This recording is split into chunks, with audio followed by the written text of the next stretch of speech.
Well, morning all, welcome to another adventure. I'm off down towards Mandurah, which is just south of Perth, and I'm going to have a look down there for a free campsite.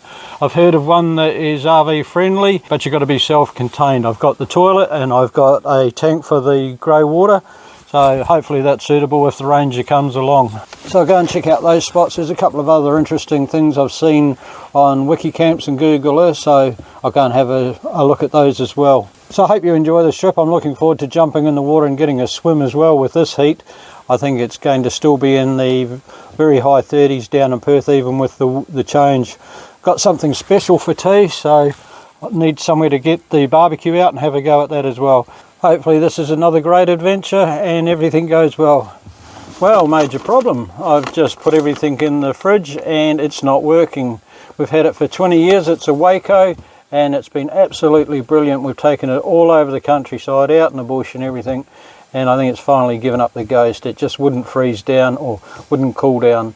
So on the way down to Mandurah, I'm going to have to stop down in Midland and have a look at BCF and places like that and see what I can come up with. And 19.6 degrees in the fridge, that ain't good. And it's 22 degrees outside already. And Chester thinks he's coming, but he ain't. So the fridge, the buttons are on. I can hear it running, but yeah, I think the gas net's just about had it. And that's everything done and packed. We'll go and shoot down and see what we can find for a fridge. It's bloody annoying when things like this happen, but as I say, 20 years, I think we've done all right out of it. I'll get on the road and I'll catch you in a minute. Now this is the one I'm getting. It's normally 1849. The new model is out. Colour change.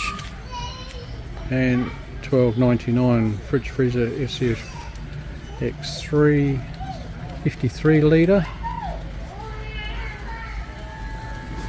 and the new one is almost the same.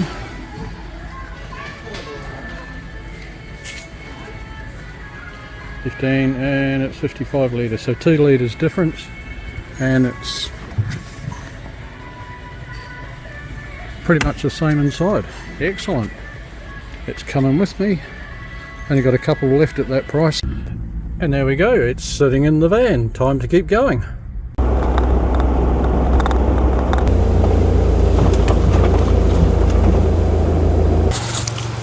Well, just at the national park and to go and have a look at these Thrombolites. Nice under the trees. There's public toilets there as well, which is good.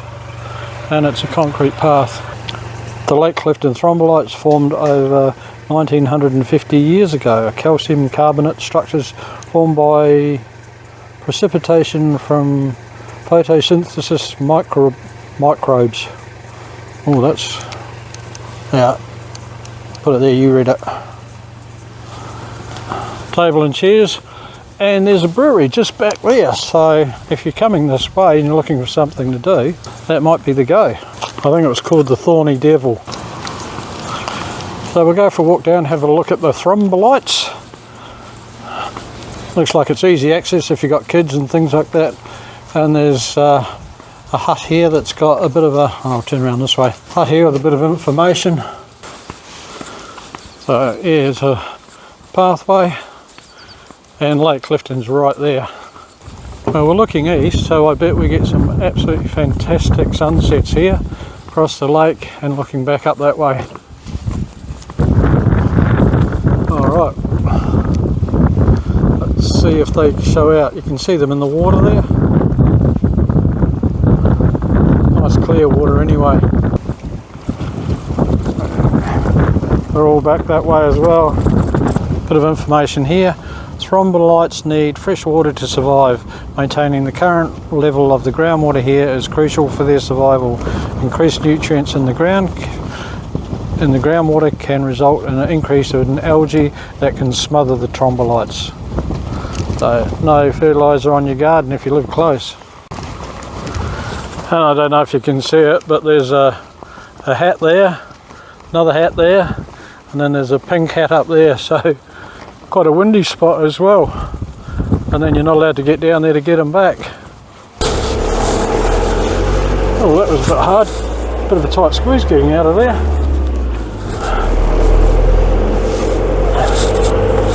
I'm sweating. It's only 11:45 and I'm absolutely perspiring.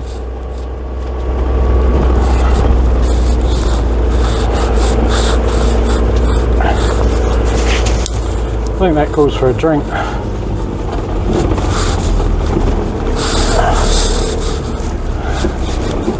So this is the Thorny Devil Brewery.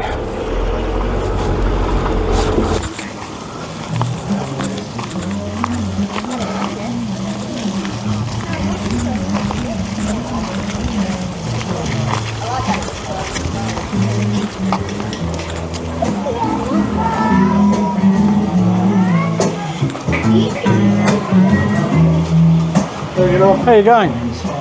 Do we have to book or just can have a beer, or what's the story? No, you're fine if you're having a feed as well, or yeah, I haven't been here before, so I'm not sure. how many of you? Just me. Oh, just you. Yeah, you're right. I'll give you a menu anyway, and you can And just grab a beer in there. Lovely, thank you. Oh. How are you going? What have we got? Can I try your stout, please? Magic, thank you.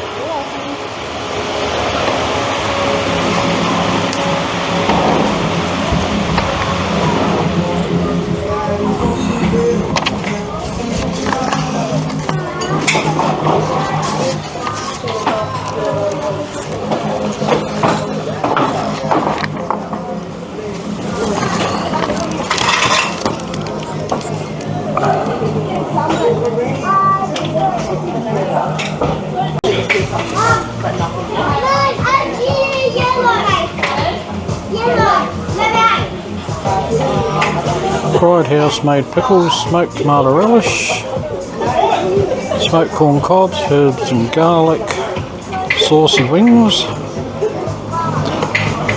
WA Franklin pulled pork slider, 2 per serve.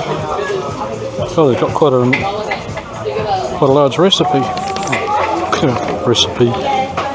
Quite a large menu. Well, that's as dark as you can get. Look at that.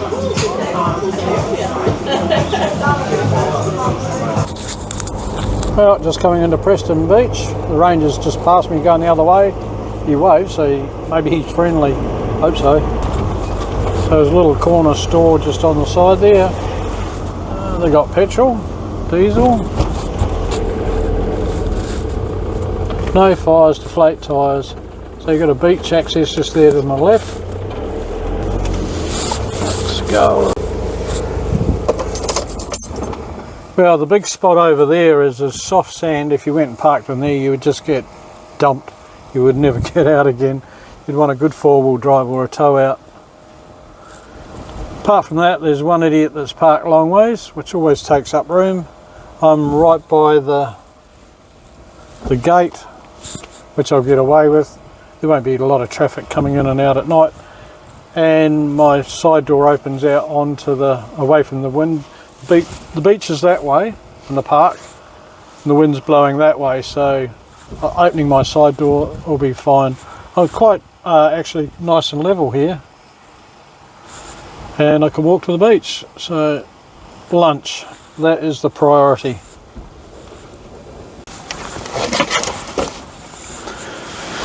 I've said it before in other videos, but being able to climb through from the front to the back is absolutely fantastic. If it was raining out there or horrible weather, or you want a bit of stealth, being able to walk through to the back is absolutely fantastic. I can cook in here and everything else. Well, what a very pleasant afternoon. I've been for a swim. It was a bit rough down there, but the water was very warm, and heaps of people 4-wheel driving. And hopefully when I get the drone up tomorrow or later on when the wind dies down, you'll see that there's 2 accesses to the beach. There's a swimming area in the middle, and then you got 2 accesses either side where you can go 4-wheel driving along the beach. And there's been great heaps of the younger ones dropping their tyre pressure and heading out there. I'd say they'll all be camping the night. So perfect spot for that, and a bit of fishing. The ranger's just driven past and come around the campsite, and had a bit of a sticky beak, and everybody here seems to be compliant. Well, 2 rooftop tents and everybody else is in caravans. My van didn't seem to bother him, so I know the ranger does come down here regularly. He was actually driving out when I was driving in this afternoon. So if you're compliant and you look like you belong and respectable, it looks like you're going to get away with it here. I'm really right with it. Over the back here where the park and the playground is, there's car parking, there's toilets and freshwater shower outside when you come off the beach, and it's only a couple of minutes walk access down to the beach. Well, I've had my spare ribs, had a bit of a wash in the fresh shower outside the toilet block there, and I just come for a walk up the beach access for the vehicles. As I said, I think I said earlier, there's 2, so there's been absolutely heaps of people up and down. So if you're into 4-wheel driving on the beach, this is one of the spots to come to.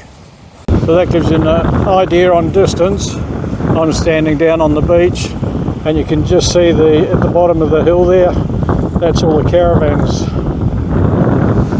They're nice and close. Well, morning all.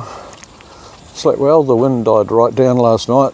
A few people coming in and out in their 4-wheel drives off the beach, but all in all pretty quiet. Funny thing is, you wake up this morning and there's a lot more vans and cars here than there was last night. There's a couple of extra rooftop campers. Good hairdo, morning hairdo. So yeah, there's people in the park already. It's only 5:45. So it's a beautiful morning. I think it's going to be a bit of a scorcher today. I'll get some breakfast going, and then I think I'll get the drone out.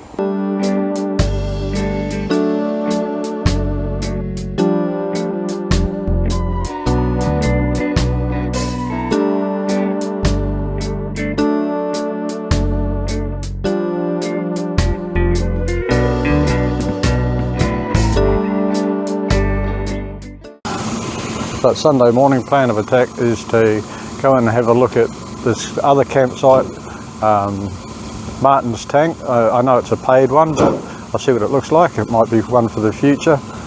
And then head back towards Mandurah. I want to stop back at the Thrombolites and get the drone up while the wind's died down, because I missed that yesterday.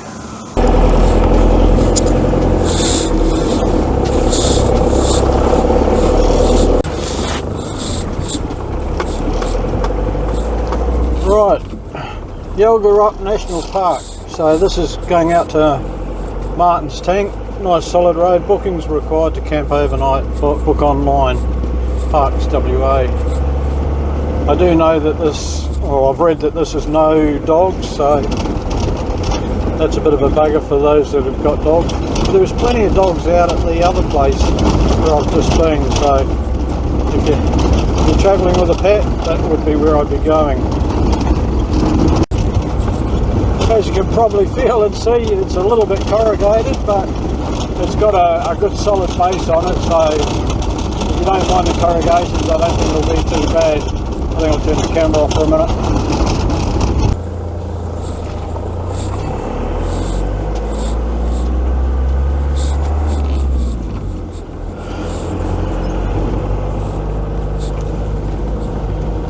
Alrighty, here we are. 20k speed limit. Beautiful in amongst the trees here, but I'd definitely be checking out about forest fires before I came down this way.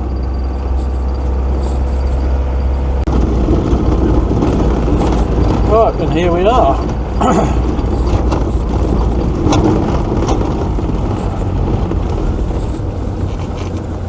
No dogs and no kayaks on the lake by the look of it, so yeah, no boats.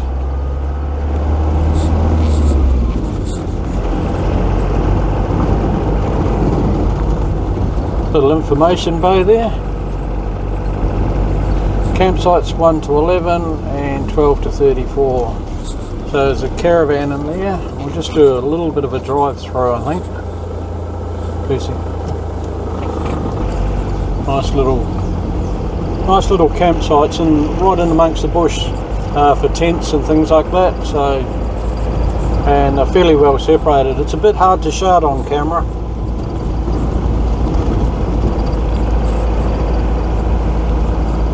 It's not all filled up, so I might be able to stop, show you one of them.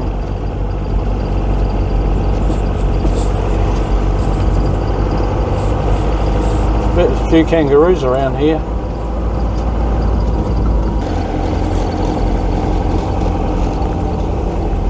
Looks like all types of camping is allowed, rooftops. There's a toilet just there, I'd say that's a drop toilet. So that's a quick drive through. It is listed on Wikicamps and all the details are there, but I'll put a few more details that I can find in the description as well. I don't know if you can drive through or not. Oh, it's the tent area.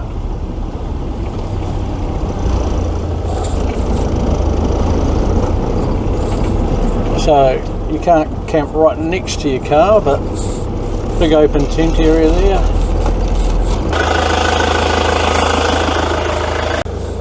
Now I'm just about out again, so there's actually a clear spot, so I'll put the drone up and might be able to see the lake from here.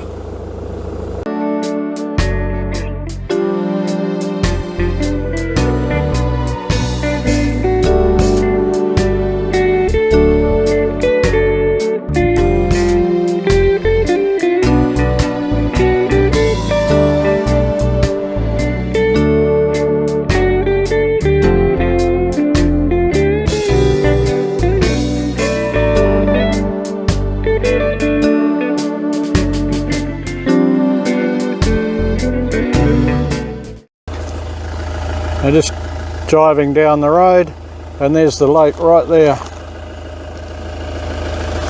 Don't know if it's very clear because the sun's shining into the camera. Well, back at the Thrombolites, just going to have some breakfast, bit of porridge. I've had the drone up, there was no wind out here and there's no one around, so I'm pleased I got a bit of footage of that. So all in all, the campsite was brilliant, nice and close to the beach if you want to go four-wheel driving and fishing along the beach. Perfect spot. Quite surprised how many turned up that weren't actually self-contained. So in a nice warm weekend you want to be in there fairly early.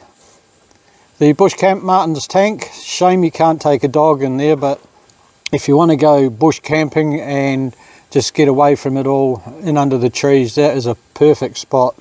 Thrombolites here, yeah, totally recommend coming and having a look at that. And then you've got the pub just across the way. You could walk here from where I'm parked. It's only a couple of minutes away. And I'll come back here with Janet and we'll go out and have a meal there and a couple of extras.